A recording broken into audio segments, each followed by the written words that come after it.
प्यारे दोस्तों नमस्कार। चलिए दोस्तों बढ़ते हैं और आज हम राजस्थान जीके के महत्वपूर्ण प्रश्नोत्तर का अध्ययन करते हैं। तो चलिए बढ़ते हैं और पढ़ते हैं। सबसे पहले पढ़ते हैं, संत पीपा कहाँ के शासक थे? गागरोन झालावाड़ के शासक थे संत पीपा। तो संत पीपा है कहाँ के शासक थे? गागरोन झालावाड़ के शासक थे। संत पीपा वंश से संबंधित थे। तो कौन से वंश से संबंधित थे? खींची राजपूत वंश से संबंधित थे संत पीपा। खींची राजपूत वंश से संबंधित थे।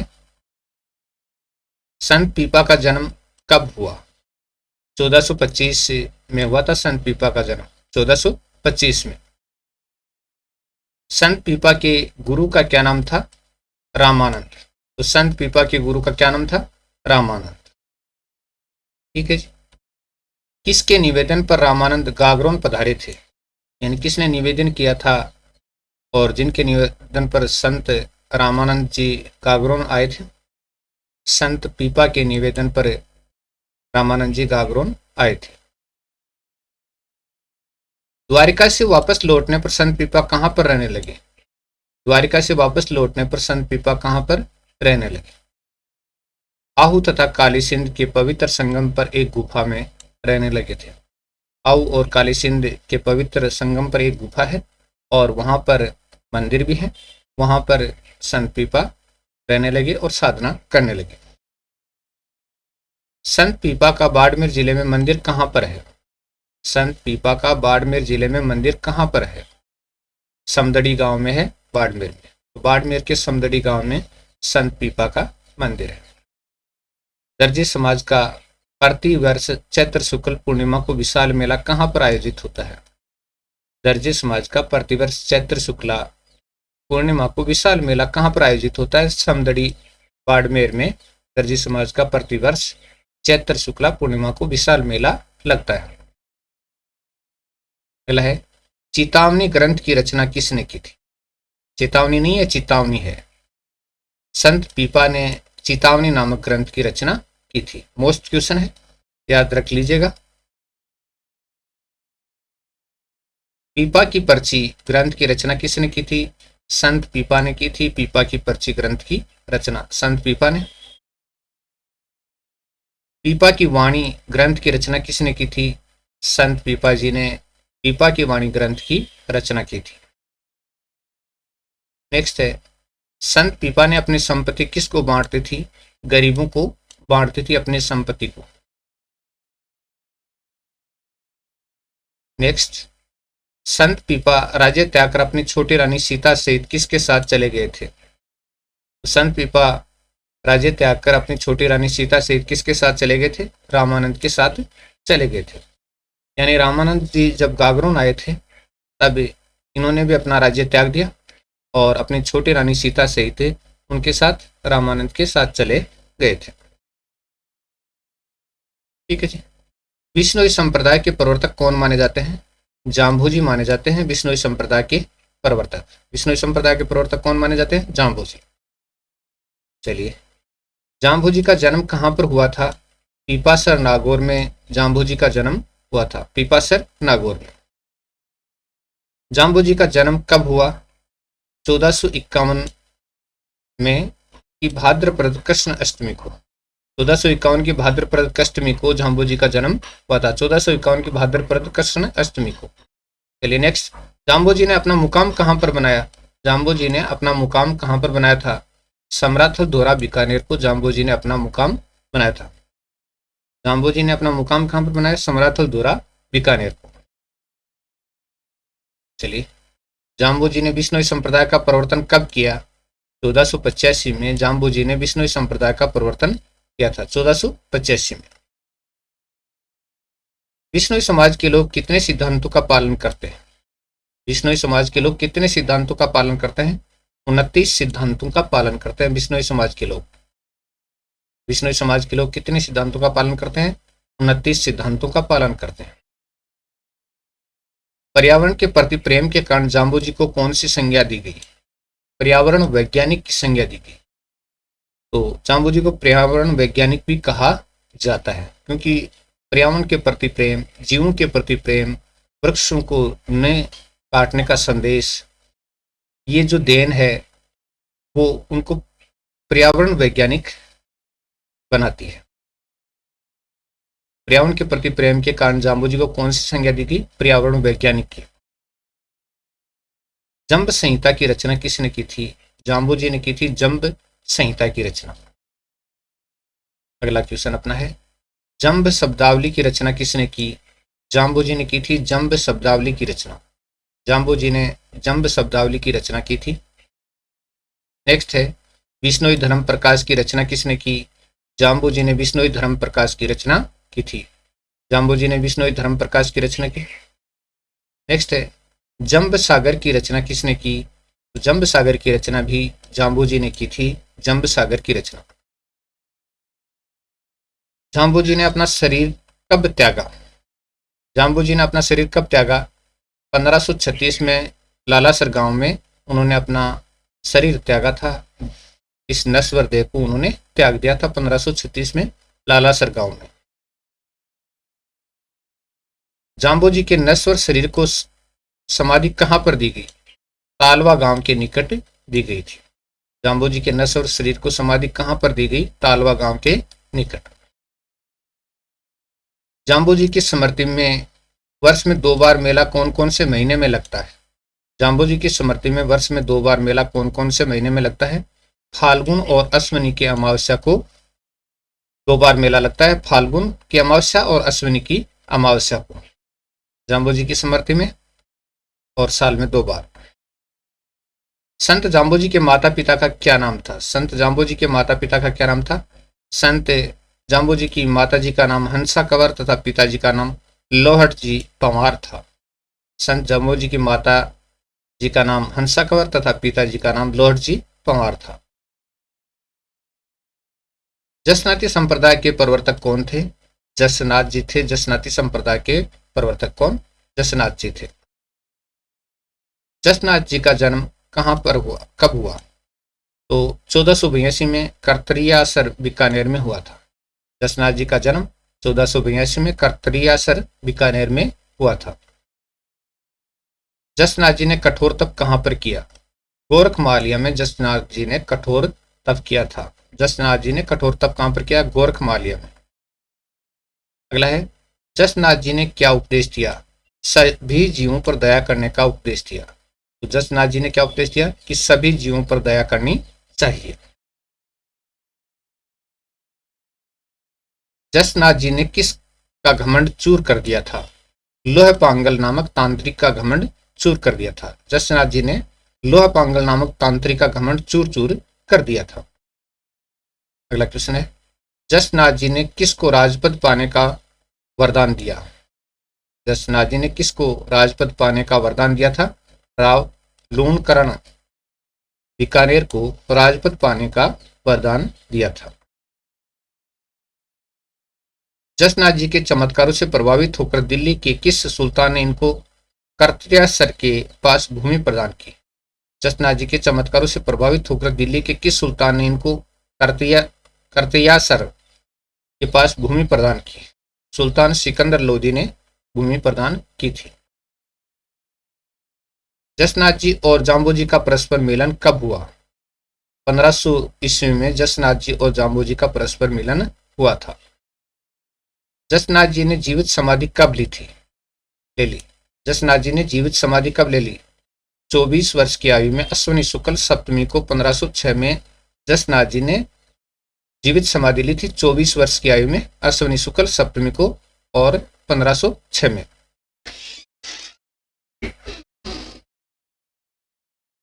नेक्स्ट प्रश्न अपना है,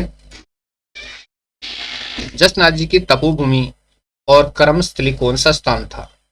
जसनाथ जी की तपोभूमि और कर्मस्थली कौन सा स्थान था? कर्तरियासर था।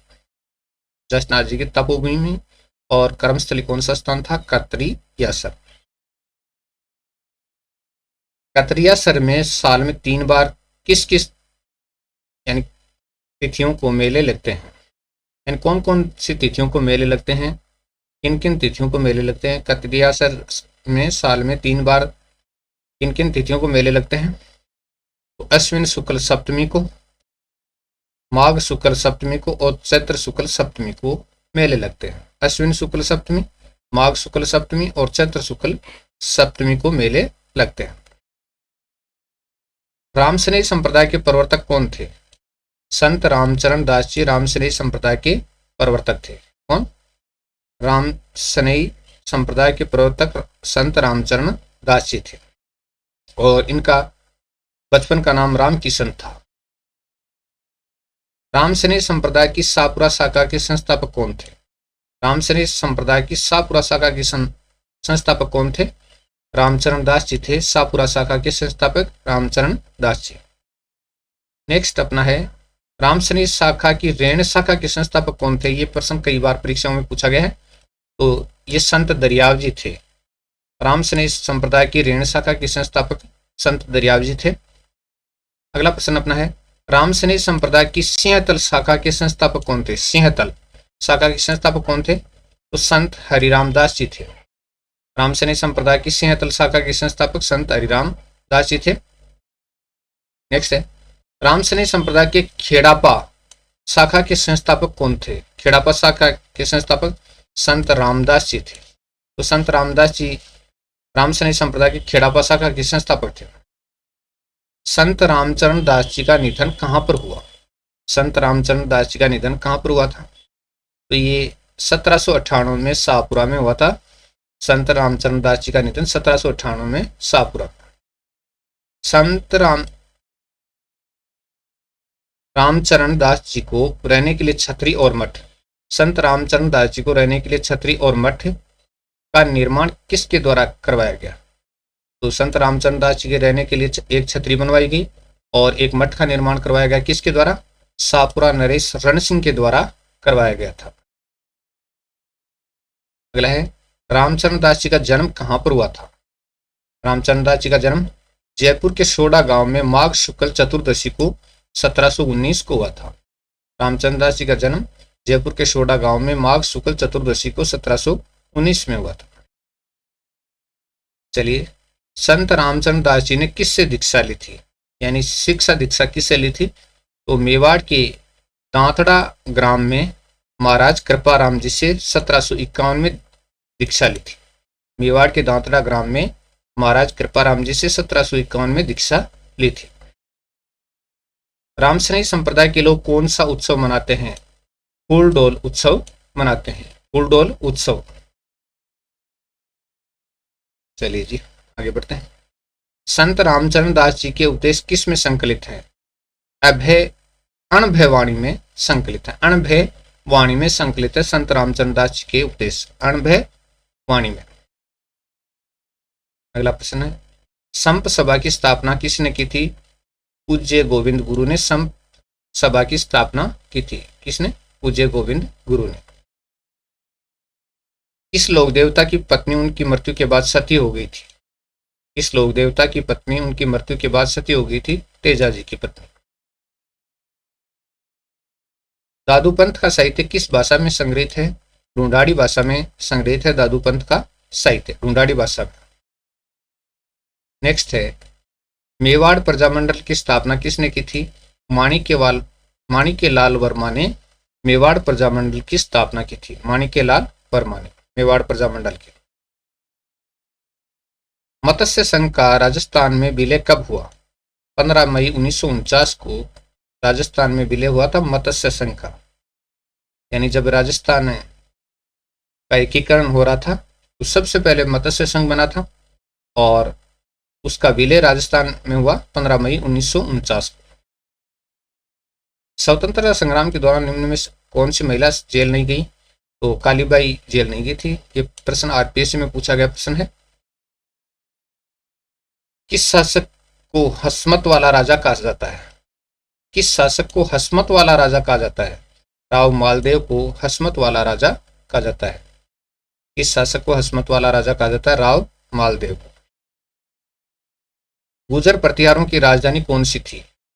पीलोमोलो यानी भीनमाल थी। भीनमाल थी जिसको पीलोमोलो भी कहते हैं। और गुर्जर प्रतिहारों की राजधानी कौन सी थी? भीनमाल थी। हरी केली संस्कृत नाटक के रचयिता कौन थे? विग्रहराज चतुर्थ थे हरिकेली संस्कृत नाटक के रचयिता। महाराणा सांगा ने इब्राहिम लोदी को कौन से युद्ध में पराजित किया? खातौली के युद्ध में पराजित किया था। महाराणा सांगा ने इब्राहिम लोदी को कौन से युद्ध में पराजित किया? खातौली के युद्ध में।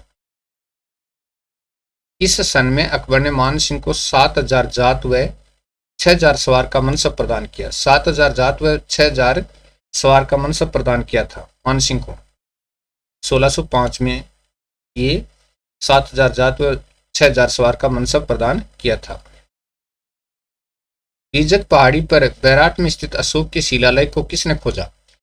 बीजक पहाड़ी पर बैराट में स्थित अशोक के शिलालेख को किसने खोजा? कैप्टन बर्ट ने खोजा था बीजक पहाड़ी पर अशोक के शिलालेख को, जिसका नाम भ्राब्रू शिलालेख है।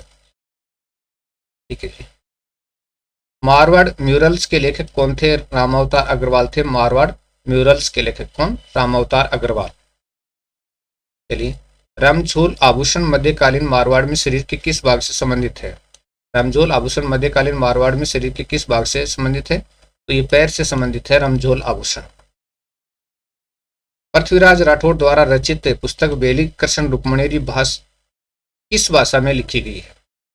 तो पृथ्वीराज राठौड़ की रचना है बेली कृष्ण रुक्मणी, और किस भाषा में लिखी गई है? डिंगल भाषा में लिखी गई है। राजस्थान की 2 भाषाएं थी, डिंगल और पिंगल, तो डिंगल में लिखी गई है। गींदड़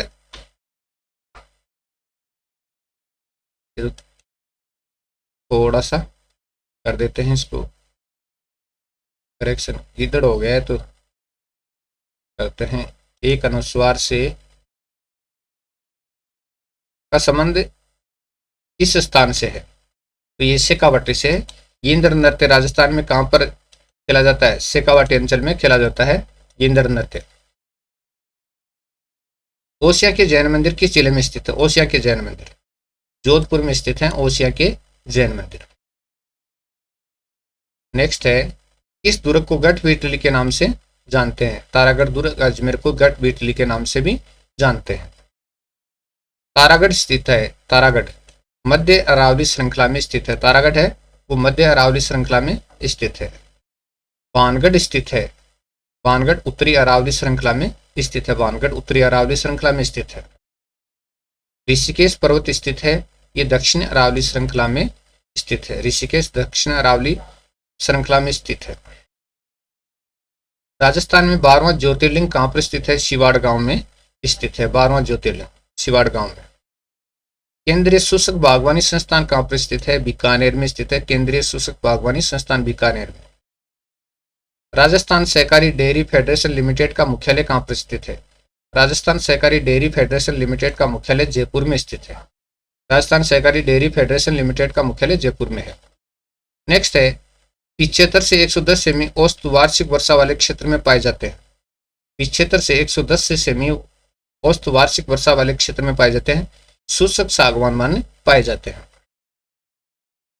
राजस्थान के आंतरिक अपवाह तंत्र से संबंधित नदियां हैं। हालांकि नदियां तो और भी बहुत हैं, लेकिन 3 नदियां रूपनगढ़, खांडेल और मेंढा, ये आंतरिक अपवाह तंत्र से संबंधित नदियां हैं। राजस्थान के आंतरिक अपवाह तंत्र से संबंधित नदियां रूपनगढ़, खांडेल और मेंढा है। बीकानेरी किस पशु की नस्ल कहलाती है? ऊंट की नस्ल कहलाती है बीकानेरी। मगरा किस पशु की नस्ल है? भेड़ की नस्ल है मगरा, भेड़ की। अगला क्वेश्चन है, जखराना किस पशु की नकल है? सॉरी नस्ल है, बकरी की नस्ल है जखराना, बकरी की नस्ल है। नेक्स्ट, राठी किस पशु की नस्ल है? गाय की नस्ल है राठी, गाय की। मोडक में कौन सा उद्योग स्थित है? सीमेंट उद्योग है मोडक में, सीमेंट उद्योग। गडेपान में कौन सा उद्योग स्थित है? उर्वरक का उद्योग है गडेपान, कोटा में। खेतड़ी में कौन सा उद्योग स्थित है? तांबा उद्योग है खेतड़ी में।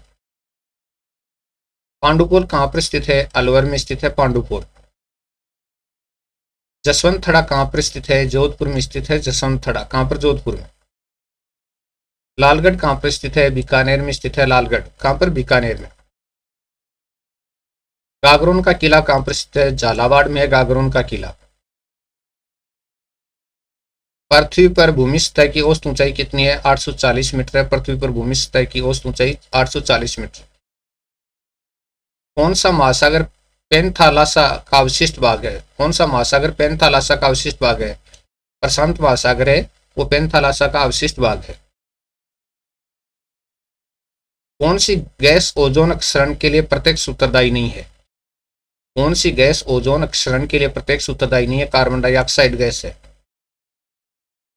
चलिए, कौन सी नदी गंगा में दक्षिण की ओर से नहीं मिलती है? कौन सी नदी गंगा में दक्षिण की ओर से नहीं मिलती है? गोमती नदी है, वो दक्षिण की ओर से नहीं मिलती है।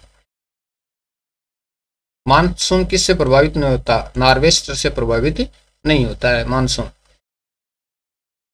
कालीबंगा में प्रथम चरण का उत्खनन कब प्रारंभ हुआ? 1961 में।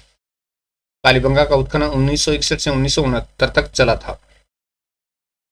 चलिए, कालीबंगा का शाब्दिक अर्थ क्या है? काली चूड़ियां। कालीबंगा की सभ्यता कितने वर्ष पुरानी है? लगभग 5,000 वर्ष पुरानी है। किस नदी के किनारे गणेश्वर सभ्यता विकसित हुई? कांतली नदी के किनारे हुई थी गणेश्वर सभ्यता। कौन सी नदी? कांतली नदी। तो नदी को थोड़ा सा सही कर देते हैं, कांतली नदी के किनारे। ठीक है जी, गणेश्वर सभ्यता कांतली नदी के किनारे हुई थी, नीम का था नाम है ये। राजस्थान में आर्य सभ्यता के समकालीन अवशेष 1000 ईसा पूर्व से 500 ईसा पूर्व के प्रमाण कहां पर प्राप्त हुए? तो राजस्थान में आर्य सभ्यता के समकालीन अवशेष 1000 ईसा पूर्व से 5000 ईसा पूर्व के प्रमाण कहां से प्राप्त हुए?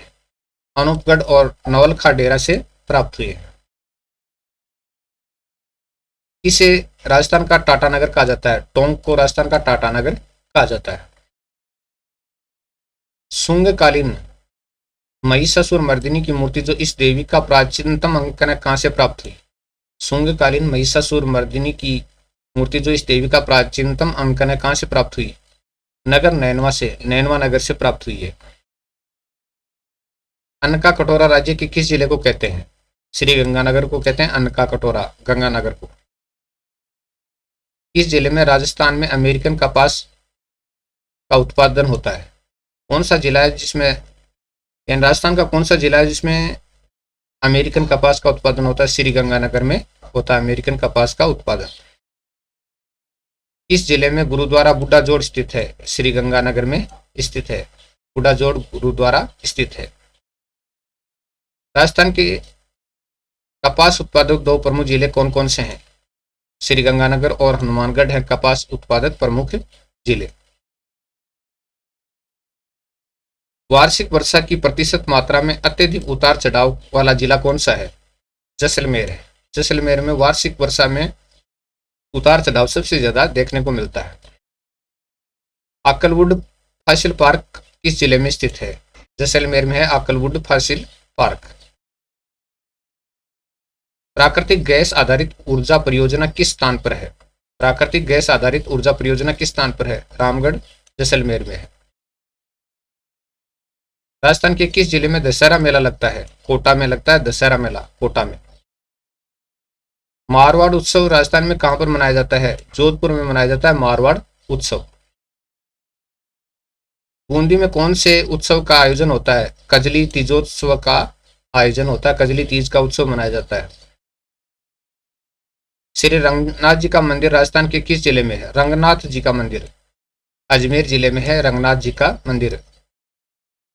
रंगनाथ जी का मंदिर राजस्थान के अजमेर जिले में है। राजस्थान में मीराबाई का मंदिर कहां पर है? मेड़ता नागौर में है मीराबाई का मंदिर, मेड़ता नागौर में। राजस्थान में गोबर से घर की दीवारों व चबूतरे पर क्या बनाया जाता है? राजस्थान में गोबर से घर की दीवारों व चबूतरे पर क्या बनाया जाता है? सांझी बनाया जाता है, सांझी। राजस्थान के रणकपुर जैन मंदिर का निर्माण किसने करवाया था? धरण शाह ने करवाया था। राजस्थान के रणकपुर जैन मंदिर का निर्माण धरण शाह ने करवाया था। पेजर नृत्य राजस्थान के किस क्षेत्र में प्रचलित है जो दीपावली के अवसर पर किया जाता है? पेजर नृत्य राजस्थान के किस क्षेत्र में प्रचलित है जो दीपावली के अवसर पर किया जाता है? वागड़ क्षेत्र में प्रचलित है पेजर नृत्य। राजस्थान के किस जिले में देलवाड़ा का मंदिर है? सिरोही में देलवाड़ा का मंदिर है। तो ये थे दोस्तों 115 प्रश्न। आशा करते हैं ये वीडियो आपको पसंद आया होगा। पसंद आया तो शेयर जरूर करें। बहुत बहुत धन्यवाद।